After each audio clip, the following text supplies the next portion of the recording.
Okay, dito naman po tayo mag-update ng motorsiklo sa Michocosi, Sinaluan Branch. Exact location lang po nila dito sa Giridor Street, Pandeno, Sinaluan, Laguna. Kaya sana makatulong po itong gagawin nating pagkakampas ngayong magpapasko sa mga bibili po ng motorsiklo.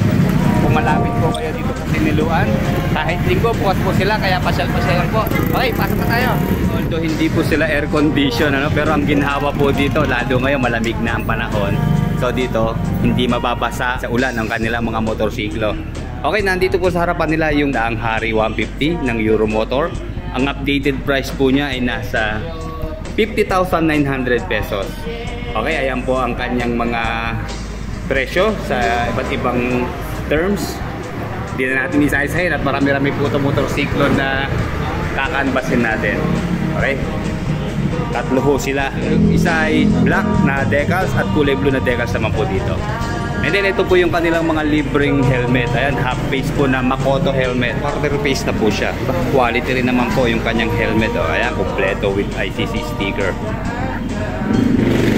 Siguro ito lang ang available na kulay. Pero alam niyo mga ka-riders, kaya tayo dumayo dito. Dahil dito, kay Rank R125 na version 2, ibubukod po natin ang review yan.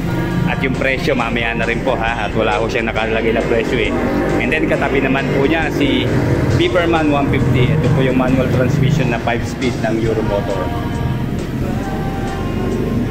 Okay, dito naman po sa BF3i ng SYM version 3 na po ito. Ayan ang kanya pong presyo, nasa 126,900. Then kung installment nyo po kukunin, 10,000 po ang kanyang down payment. Then ayan po ang kanyang monthly installment. Mula 6 months hanggang 36 months meron po silang terms. Bali ito po ay naka-ABS na. And then liquid cooled FI. Then naka-tubeless yung mga gulong. At naka-combined digital and analog po sa kanyang meter panel. Then pagdating po sa kanyang braking system, pareho pong naka-disc sa rear at saka sa front brake. Sunod natin syempre yung sikat na Samurai 155. Ito po yung pinaka-paborito kong kulay, itong kulay green. Ayan, diba, vintage ang upuan yan, kakaiba siya dun sa apat na kulay na available dito. Okay, dito ho, wala lang siyang presyo, pero i-update ko ho kayo sa kanyang specs. Syempre, naka-full LED po ang kanyang mga ilaw. And then pagdating po sa kanyang braking system, naka-CBS na po ito. So nagtutulong po yung dalawang preno niya sa likod at sa harap. Pareho po naka-disc brake ang kanyang preno. Dito rin sa rear naka-disc brake, kaya sulit na sulit po tayo dito. Although 2 valve lang po siya, pero fuel injected na rin po ang kanyang fuel supply system. Then naka-liquid cooled po ang kanyang cooling system. And then naka-digital naman, full digital ang kanyang instrument panel. At ang maganda rito, meron po siyang hindi remote, keyless na. Then meron pang available na manual key para in case na malobat ang baterya po ng remote, magagamit pa rin natin siya. Okay, ayan po ang update. Wala naman na bago sa specs, ganun pa rin po dito kay Samurai 155. Then katabi niya po itong matte black na Icon 110 ng Keyway. Okay, sa updated price po ng Icon 110, 61,000 pesos po ang kanyang cash price. And then straight monthly siya, naka-promo. So yung unang hulog niyo po, yun na po yung pang 36 months na hulog kung 3 taon nyo po siya kukunin. Ayan po ang breakdown ng kanyang mga presyo. Ayan, si Keyway Icon. Then meron pala siyang matte blue ito sa likod. Ganda rin ng kulay, di ba? Siyempre, pareho lang ng presyo. Dito po sa kabila, Daang Hari din po ng Euromotor. And then ito yung katatapos natin ni reviews. Wala lang pong price, pero ito po yung Euromotor Peak 110cc. Okay, katabi po niya itong step-by-step 110. Ang alam ko para ito na yung version to ng step-by-step ng Peak. So dito po naman sa step-by-step 110, available pa rin po sa kanila. Meron po itong cash price na 42,900. So ayan, mura mga ka-riders. And then straight monthly rin siya, naka-promo. So ayan po ang kanyang presyo sa iba't ibang terms.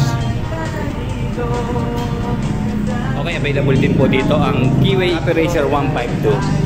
Okay, dalawang kulay po. Meron siyang glossy black at saka itong matte green. Wala lang po yung price, pero sa mga mahilig sa classic na motorsiklo, tama-tama po ito sa atin. Although naka-valve lang po ang kanyang lighting system, then combined naman na digital and analog ang kanyang instrument panel. Okay, carb type pa rin po ito, syempre. Then air-cooled po ang kanyang cooling system. Then maganda naman sa kanyang mga suspension, meron na siyang sub tank po, parang aftermarket na rin, di ba? Hindi na tayo kailangan magpalit. Solve na. Siyempre naka-spoke wheels po at tube type ang gulong. And then 5-speed po itong 152 na copy racer ng K-Way. And then combine po ng disc sa front at drum naman sa rear ang kanyang braking system. Okay, ito katatapos lang po i-activate. Mukhang nabenta na itong kanilang Euromotor Model T 150. Ito yung unang na-inspired sa Kling, di ba? Ang ganda ng kulay po nitong cyan blue. Buhay na buhay. Then dito po, meron din silang Euromotor Sport E110. Glossy black po ang available dito. Okay, dito naman po, wala lang price, pero ayan, kita naman natin sa kanyang braking system. Pareho po sila naka-drum brake sa front at saka sa rear. And then, syempre, full analog po ang kanyang panel. And then, naka-tube type pa rin po yung kanyang mga gulong. And then, carb type pa po sa kanyang fuel supply system. And then, air-cooled po ang kanyang cooling system. Okay, available din po sa kanila ang Euromotor Sport 125. Para po sa price niya, wala ho kasing price tag na nakalagay. Ayan po sa screen yung kanilang Facebook page. Bisitahin nyo lang po ang Michikoshi Sinuluan. Okay, ito po yung upgraded version na. So, yung po kanyang lighting system, ayan, puro LED na po siya. Kaya sigurado mas malakas po ang ilaw nito. And then sa braking system po, combine po siya ng disc sa front at saka drum naman po sa rear. Naka-tubeless yung kanyang mga gulong. Okay, syempre carb type pa rin po siya. And then air-cooled po sa kanyang cooling system. Naka-full analog po yung kanyang instrument panel. And then maganda rito, meron siyang gear indicator, di ba? Kaya kumpleto naman yung kanyang meter panel. Mapapawaw ka sa kulay nito. Ang ganda ng kanyang pagka-glossy blue, di ba? Bali, tatlong kulay po ang nandito. Ito po yung Rapido 110. Ayan.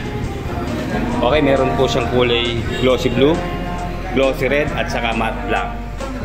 Okay, dito po, bulb po ang kanyang ilaw. And then, ayan, puro bulb po ang ginamit sa kanyang mga lighting system. Okay, update muna ako kayo sa presyo, ha. Okay, sa kanya pong cash price, ayan, 47,900. And then, naka-promo rin po ang Rapido 110. Straight monthly na rin po siya. So, ayan po yung 6 na option nyo. Pag pipiliin nyo po yung sa paghuhulog po, ayan. Pili na lang kayo kung saan kayo mas komportable sa 6 na yan. Hindi, carburetor type pa rin po ang kanyang fuel supply system. Siyempre, air-cooled ang kanyang cooling system. And then, tube type pa rin po ang kanyang mga gulong. Maganda po ang ginawang improvement dito sa Rapido 110, lalo na sa kanyang decals, di ba? Kaya yan ang po ang itsura niya ngayon 2024. Then syempre hindi mawawala itong gwapong Marvel 125 ng Euromotor. Wala lang pong price, pero ito meron siyang matte black dito. Mas nagagandahan po talaga ako dun sa kanyang glossy red.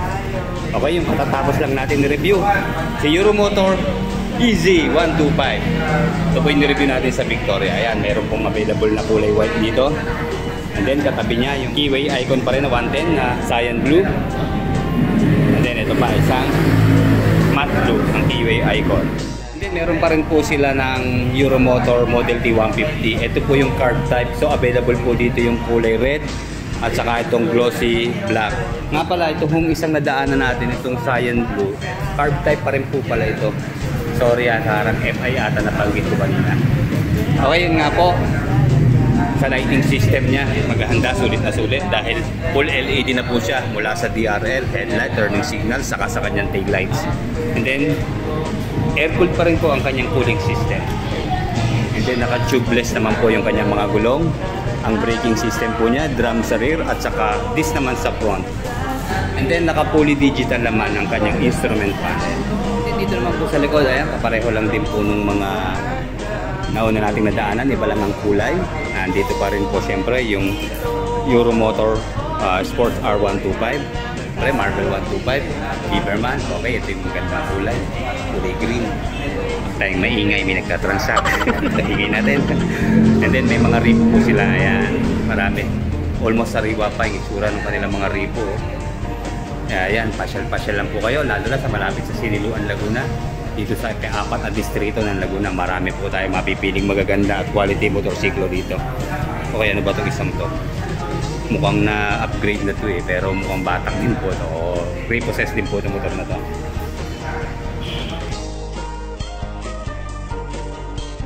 Para sa mga interesado po sa motorsiklo ng Mitsukoshi dito sa Siniluan, pasyal-pasyal lang po. At kung wala naman po kayong time makapasyal, pwede nyo po bisitahin muna yung kanilang FB page na Mitsukoshi or Consorte Motors Siniluan.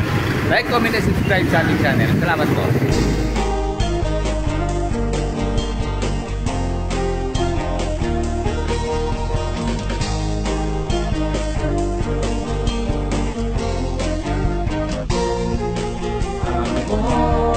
Motorsiklo na laman ng iyong pangarap, sa Mitsukoshi lamang mahahanap.